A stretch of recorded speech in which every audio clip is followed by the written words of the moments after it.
Hello friends, welcome to my channel. Bharat versus Pak అసలు గెలిపేవరిది? 8 యుద్ధాలు, లెక్కలేనన్ని పాక్ చొరబాట్లు, మితిమీరిన శత్రుత్వం, యుద్ధాలు, చొరబాట్లు, పోరాటాలు, నిజాలు. భారత్ పాలిట పాక్ రాచపుండు, ఉగ్రవాదం దహిస్తున్నా గ్రహించని పాకిస్తాన్. భారత్ తో తరచూ గిల్లికజ్జాలు, సరిహద్దుల్లో ఉద్రిక్తతలు, వెంటాడే గాయాలు. 1947లో స్వాతంత్ర్యంతో పాటే భారత్ విడిపోయింది. భారతదేశం పాకిస్తాన్ గా విడిపోయినా రెండు దేశాల మధ్య మొదటి నుంచి మత, భౌగోళిక, రాజకీయ ఉద్రిక్తతలు కొనసాగుతూనే ఉన్నాయి. ముఖ్యంగా కాశ్మీర్ ఇదే యుద్ధాలకు కేంద్ర బిందువుగా మారింది. పాకిస్తాన్ దుర్బుద్ధితో నరమేధం కొనసాగుతోంది. ఇప్పటి వరకు భారతదేశం, పాకిస్తాన్ 4 సార్లు ముఖాముఖి యుద్ధాలు చేశాయి. అనేక సార్లు ఘర్షణ పడ్డాయి. అయితే అసలు ఈ పోరాటాల వెనుకున్న పాకిస్తాన్ కుయుక్తులేంటో తెలుసుకుందాం. నెంబర్ 1, 1947 కశ్మీర్ పై కుయుక్తులు. భారతదేశం, పాకిస్తాన్ మధ్య మొదటి యుద్ధం 1947 అక్టోబర్ 22వ తేదీ జరిగింది. ఈ యుద్ధానికి కారణం పాకిస్తాన్ ఆదిలోనే దుర్బుద్ధి, దురాశ. స్వాతంత్ర్యం వచ్చాక దేశంలోని అన్ని సంస్థానాలకు 3 ఆప్షన్స్ ఇచ్చారు. నెంబర్ 1 భారతదేశంలో చేరడం, నెంబర్ 2 పాకిస్తాన్ లో చేరడం, నెంబర్ 3 స్వతంత్రంగా ఉండడం. అయితే జమ్మూ కాశ్మీర్ పాలకుడు రాజా హరి సింగ్ స్వతంత్రంగా ఉండాలనుకున్నాడు. ఆ తర్వాత భారత్ లో విలీన ఒప్పందంపై సంతకం చేశాడు. అంటే జమ్మూ కాశ్మీర్ భారతదేశంలో భాగమవుతుంది.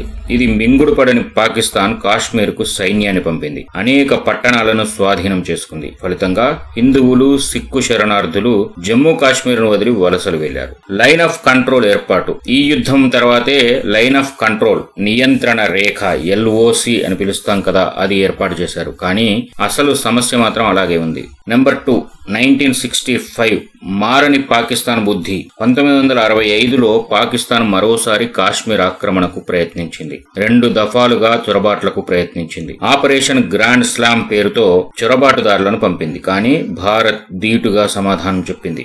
దాదాపు 5 వారాల పాటు యుద్ధం కొనసాగింది. 2 వైపులా భీకర పోరాటం. చివరికి భారతదేశం పాకిస్తాన్ దళాలను తిప్పికొట్టింది, వెనక్కి నెట్టింది. తాష్కెంట్ ఒప్పందం ప్రకారం సోవియట్ యూనియన్, అమెరికా మధ్యవర్తిత్వంతో కాల్పుల విరమణ జరిగి యుద్ధం ముగిసింది. నెంబర్ 3, 1971 బంగ్లాదేశ్ ఆవిర్భావం. 1971వ యుద్ధం భారతదేశం, పాకిస్తాన్ మధ్య ఒక పెద్ద సంఘర్షణ. దీని ఫలితంగానే బంగ్లాదేశ్ ఏర్పడింది. యుద్ధం సమయంలో భారతదేశం తూర్పు పాకిస్తాన్ లో బెంగాలీ స్వాతంత్ర ఉద్యమానికి మద్దతిచ్చింది. భారత దళాలు అనేక దాడులు చేశాయి. పాకిస్తాన్ సైన్యం తీవ్రంగా పోరాడింది. పశ్చిమ సెక్టార్లోని లోంగేవాలా యుద్ధం ఇందులో ఒక కీలక పోరాటంగా చెప్పుకోవాలి. ఈ యుద్ధం ప్రపంచవ్యాప్తంగా ప్రభావం చూపింది. అమెరికా, చైనా పాకిస్తాన్ కు మద్దతిచ్చాయి. ఈ వివాదం దక్షిణాసియా రాజకీయాలను కూడా మార్చేసింది. కీలక ఘట్టం. ఈ యుద్ధంలో 90,000 మంది పాకిస్తాన్ సైనికులు పట్టుబడి భారత్ చెరకు చిక్కారు. ప్రపంచ సైనిక చరిత్రలో ఇదొక అరుదైన సంఘటన. చివరకు డిసెంబర్ 16, 1971న బంగ్లాదేశ్ ఆవిర్భవించింది. Number 4, 1999 Kargil operation Vijay. కార్గిల్ యుద్ధం 1999 మే నుండి జూలై వరకు జరిగింది. పాకిస్తాన్ సైనికులు, ఉగ్రవాదులు కలిసి భారత భూభాగంలోకి చొరబడి ముఖ్యమైన పర్వత స్థానాలను ఆక్రమించారు. దీంతో యుద్ధం ప్రారంభమైంది. ఆ సమయంలో భారతదేశం వైమానిక దాడులు, ఫిరంగి దళాలు, భూదాడులను కూడా ప్రయోగించింది. ఆపరేషన్ విజయ్ ద్వారా భారత సైన్యం తిరిగి భూభాగాన్ని స్వాధీనం చేసుకుంది. సైనిక మరియు దౌత్య ప్రయత్నాల ద్వారా భారతదేశం 2 నెలల్లోనే నియంత్రణను తిరిగి పొందింది. ముఖ్యంగా టైగర్ హిల్ యుద్ధం దేశ ప్రగతికి స్ఫూర్తిదాయక ఘట్టమైంది. నెంబర్ 5, సియాచిన్ సంఘర్షణ. 1984 నుంచి 2003 వరకు సియాచిన్ గ్లేషియర్ వద్ద సుదీర్ఘ పోరాటం జరిగింది. ప్రపంచంలో అత్యంత ఎత్తైన యుద్ధరంగం ఇది. ప్రతిసారి పాకిస్తాన్ చొరబాట్లను భారత్ తిప్పికొడుతూనే ఉంది. నెంబర్ 6, పార్లమెంటుపై దాడి పర్యవసానం. 2001లో భారత పార్లమెంటుపై దాడి తర్వాత భారీ సైనిక సమీకరణ ప్రారంభించింది భారత్. ఉద్రిక్తతలు పెరిగాయి. సైనిక ప్రతిష్టంభన ఏర్పడింది. పలు దేశాలు దౌత్య ప్రయత్నాలు చేయడంతో ఆ ఉద్రిక్తతలు తగ్గిపోయాయి. నెంబర్ 7, ఉరికి ప్రతీకారం, సర్జికల్ స్ట్రైక్స్. 2016లో ఉరి దాడికి ప్రతీకారంగా భారత సైన్యం సర్జికల్ స్ట్రైక్స్ చేసింది. పాక్ భూభాగంలోని ఉగ్ర స్థావరాలను ధ్వంసం చేసింది. Number 8, Balakot air strike.